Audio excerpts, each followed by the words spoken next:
Good morning, Fleming. You'll have a sub today. I'm going to go over the math work really quick. These are the two IXL links. The IXL links will work as long as you're not signed in. If you see your name on the top right, sign out. Otherwise, they'll say you don't have an account. So these are the two links. The first one is the regular one. This is the slightly more advanced one that has to do with cylinders. So this is for the kids that basically have like 100% all year and need a better challenge. Let's talk about the first one. On the first one, you're going to find the surface area, again, the area of all the surfaces added up, of a new shape, pyramid, all right? We've already done cubes. Remember, for a cube, you just find base times height of one of them, and then you multiply it by 6 because there's 6 total. We've also done rectangular prisms, where you find the surface area of 1, so base times height for 1, and then double it, because there's another one on the other side.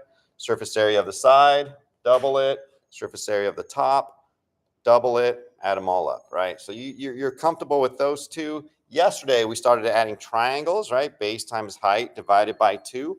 If you forget, don't. It's right there, all right? So today, we're going to add pyramids. So the pyramids, there's really two types of pyramids. There's one with the bottom base that's a rectangle. So for these, you're going to do base times height for the rectangle.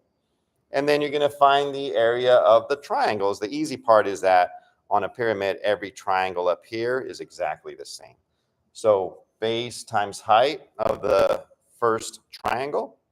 And then if it has a square base, it's going to have 4 triangles up here. 1, 2, 1 in the back, and 1 in the side, right? So a 4-sided base means there's 4 triangles. So you're going to base times height the base. Write it down, stay organized, maybe draw your little rectangle for the base. And then you're going to do base times height divided by 2 for the triangle. Multiply that by 4 because there's 4 of them. And then you add it all up. There might be some pyramids with a triangle base. The bottom is just a triangle. So for that, you'll do base times height divided by 2 for the base. And then for the other triangles up here, there will be 3 of them if you have a triangle base. So base times height divided by 2, and then multiply it by 3. If there's a triangle base, there's going to be 3 triangles up here. All right, and it says that right there. Triangle base, there's 3 triangles up here, plus the base. Don't forget the base. And for a rectangle base, there's going to be 4 triangles plus the base. Do that surface area. Do it with your friends. Make sure you show the sub your final score. Otherwise, it'll end up a 0 on the grade book, and you don't want that. So make sure you show the sub the final score. You can work with a partner, but you're each doing the work. And for cylinders, this is a slightly harder one, but for those of you that are A+ students, you're going to find the surface area of a cylinder. A cylinder is made up of 2 circles.